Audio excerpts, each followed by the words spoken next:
ఇదా పద్ధతి? నన్ను హత్య ప్రయత్నం చేస్తున్నారు. రేవంత్ రెడ్డి సాక్షిగా, పోలీసుల సాక్షిగా నన్ను హత్య చేసే ప్రయత్నం రేవంత్ రెడ్డి గారు చెప్తా ఉన్నారు. ఇలా పోలీస్ స్టేషన్ లోపల తీసుకుపోయినాక అన్యాయంగా బయటికి తీసుకొస్తారు. అన్యాయంగా తీసుకొస్తుంటే మా దళిత మిత్రులు, మా బీఆర్ఎస్ పార్టీ కుటుంబ సభ్యులు అడ్డుకొని ఆపిరు.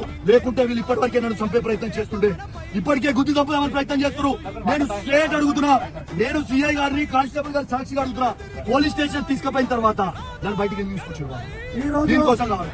ఖచ్చితంగా మీరు చెప్పండి. ఈ రోజు అంబేద్కర్ సాక్షిగా రేవంత్ రెడ్డి రేవంత్ రెడ్డి రేవంత్ రెడ్డి రేవంత్ రెడ్డి రేవంత్ రెడ్డి